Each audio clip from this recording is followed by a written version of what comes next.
Beleza. Enio Kelvin aqui, bom galera, eu tô trazendo mais um vídeo pra vocês. Como baixar Minecraft Pocket Edition grátis. Vamos lá galera, pra esse vídeo. Bom galera, vocês vão ter que ter esse aplicativo internet.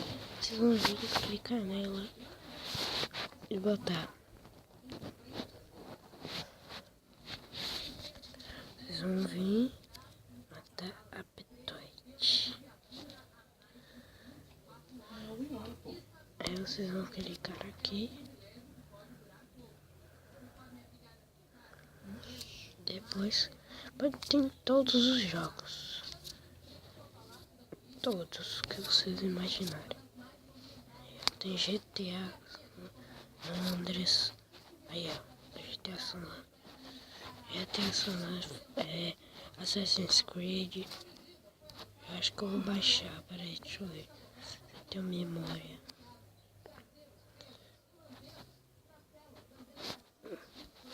E é vírus, não vou. Aqui ó, vírus. Vou até sinalizar também. Eu tenho que... Deixa eu botar meu nome.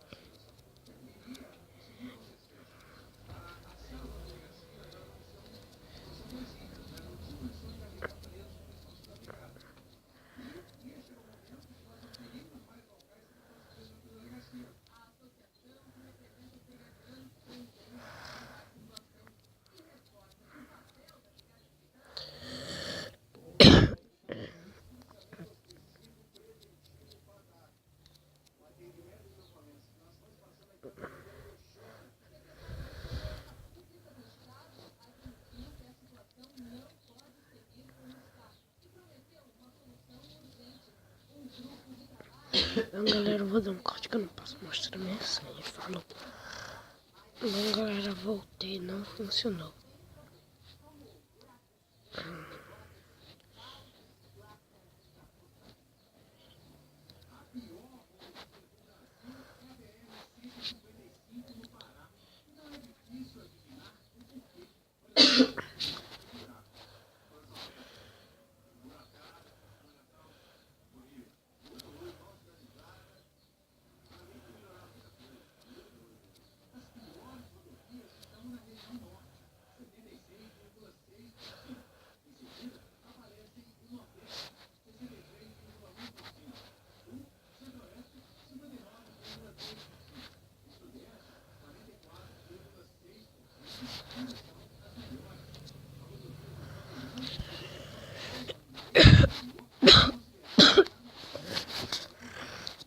E bom galera, voltando ao vídeo. Não quero esse negócio ruim. E vocês vão ver aqui nesse como é? Esse negocinho aqui do lado. Já veio procurar. Aí vai ter. Se você pesquisar mais vezes, deve ficar. Mas o meu já tem, então só pesquisar Minecraft pé. Vai vir, vai estar aqui para vocês verem que é gratuito, ó. Instalar e vai vir na versão, a última versão aí. Clique em instalar e já vai estar instalado. Tem que esperar. Então, bom galera, esse foi o vídeo desse like. Se inscreva no canal.